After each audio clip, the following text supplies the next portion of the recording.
Today, I will be talking to you about Jack Welch Communication Business Technology Performance Management by Kezia, Amanda, and Alexandra.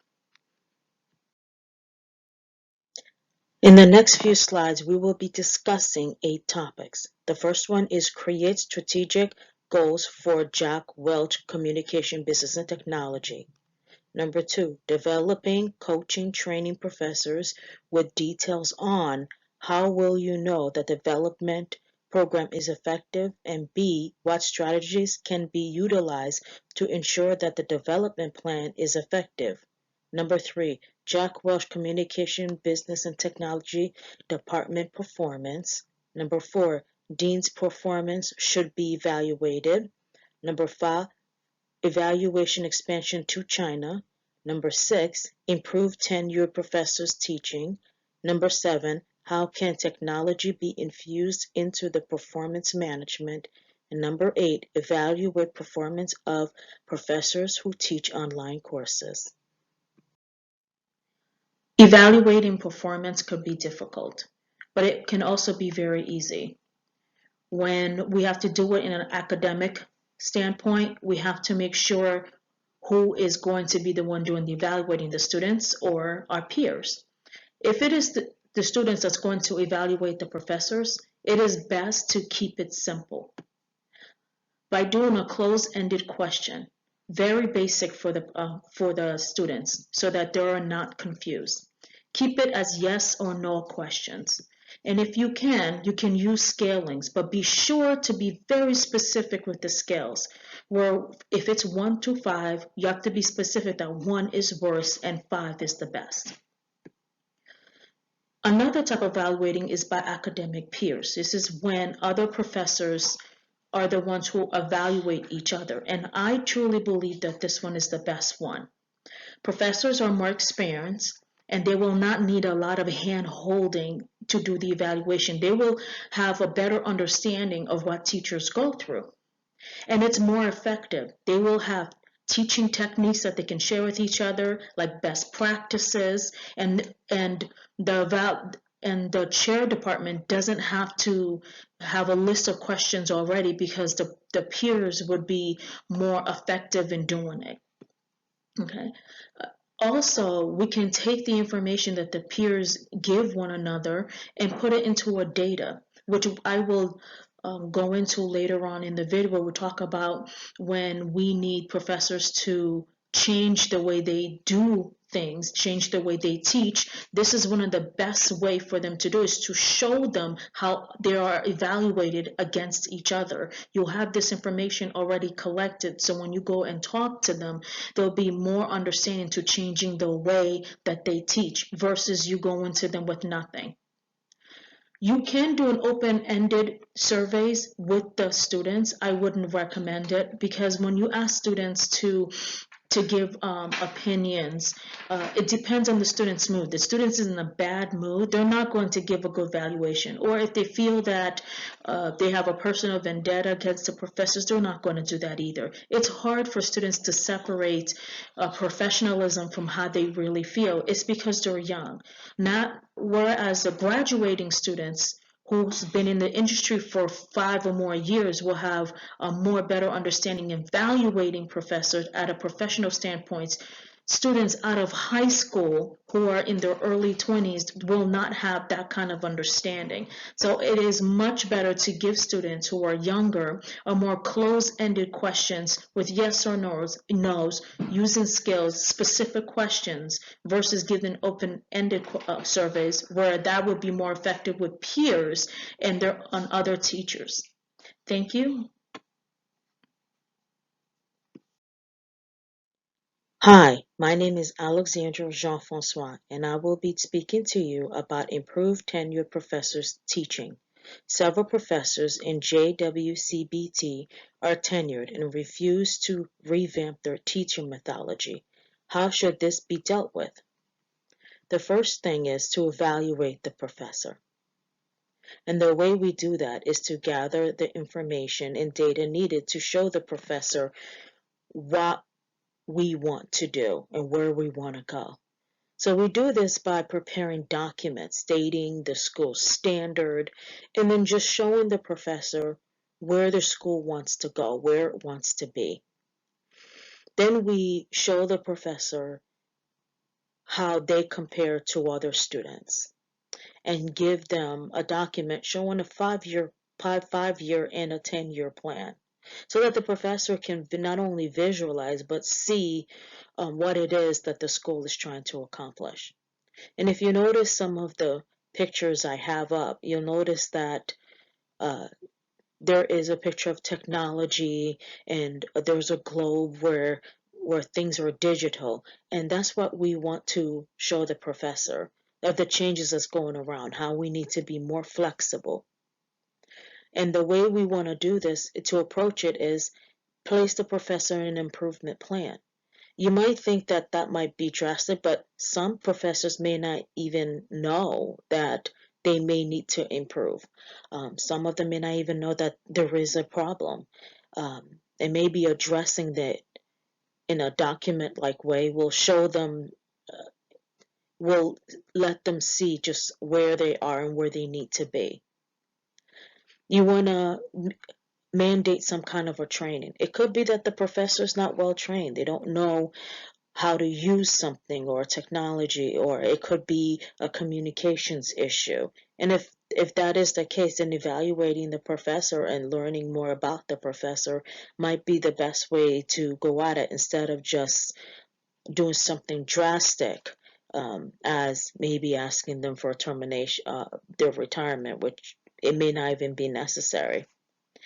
And I know this might be a little weird, but there are some professors where teaching may not be their forte. It could be research. And I know that Sacred Heart is a research facility, and writing papers and doing research might be what the professor is, their strength is. So finding their strength and using that strength might be the something that the school should consider instead of just something very drastic.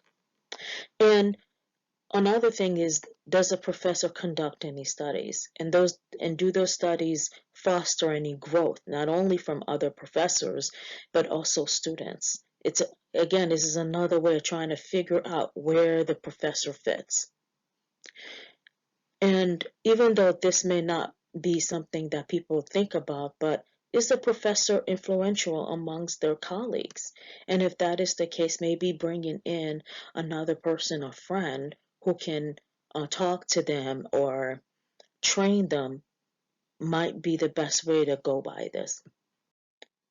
In the previous slide, I briefly spoke about training mandates and showing the professor a 5-year or 10-year plan. And this is where that action comes into place. This is one of the ways we can show the professor how a change is needed. How is technology infused into performance management? Well, technology will allow professors to expand their students. Again, it's about finding the professor's strength. I remember when I was an undergrad, we had one professor that had very bad scoring with certain types of students. And when they put him in a different course to teach, he soared. He did an amazing job. His evaluations went up, and that was because they found the right place for him. And I remember that professor as one of the best professors I ever had. This man was able to break down the information down to the lowest, the smallest amount of number, like down to the decimal, explain why the decimal needs to be there. And it's not easy to find a professor that can explain things down to the simplest form. And if you do have one, then finding their strength is a good way of keeping them. And when he got his evaluation, I remember the dean, the chairman came to speak to us and wanted to know more information. He was very happy because he liked the professor and thought the professor was great. And the fact that they were able to find a better place for him made him feel good. Now, teachers have multiple talents too, just like students. And they also have limitations because you know why? They're human. But just like everyone else, finding where they fit is necessary. But if you expand the talents of the teachers, they're able to reach different kinds of students, and because not all students learn the same way. And if you have the teachers who teach different ways or who learn differently, just like students, you will have a more broadened course, a more broadened school that people are going to want to go to because you have teachers that are very diverse. So technology is a way of bringing those diverse skills together. I actually know a couple of teachers that um, are like almost afraid of people. They're afraid of crowds or public speaking, but they're great teachers. So if you just put a camera there and a blackboard and some kind of a board for them to write on, virtual students learn so much from them. And it's just because they have a public limitation doesn't mean that they're not a great teacher. And that's where technology comes in. Technology will give the people who have limitations a way to not only make a living but to reach other people. So, what sort of specific technology could be used to measure and track professors' performance? Well, at Jack Welch Communication, Business, and Technology, performance evaluations are done electronically now. It used to be pencil and paper. But you know something? Why not use phones to text the students the survey? This way that students could be anywhere, can do the survey anywhere. There need to be some kind of a flexibility. The new generation is always on the phone anyways. It doesn't take very long to do the survey. So they could be standing in line in a grocery store, in a movie, getting their nails done, getting a haircut, and they'll do the survey. That's one thing about today's generations. The phone is at their fingertips. And another thing is China is mostly mobile, which is where Sacred Heart wants to expand, is in China. They have what they call WeChat. Everyone is on WeChat. Submit the surveys through there.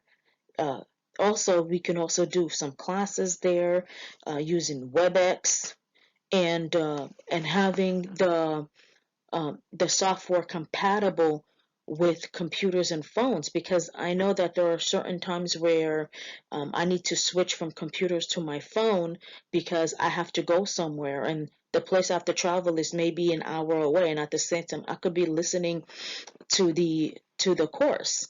And it's important nowadays to be flexible, and that's how technology is going to help these professors, especially the ones who are limited to what they can do. Imagine reaching students from different countries like India and Luxembourg, and Germany. And these kind of students, they learn differently. And why not have professors who also teach differently? If we use technology the right way, we will be able to reach people we never know. And to tell you the truth, the world is changing. We are no longer just ourselves anymore. We are literally one. Everyone is connected to each other one way or the other. Before we used to be isolated, and it's not like that anymore. So technology is something that we must be part of, we must accept, we must adapt, and performance is what's going to force us to accept technology. My name is Alexandra. Thank you.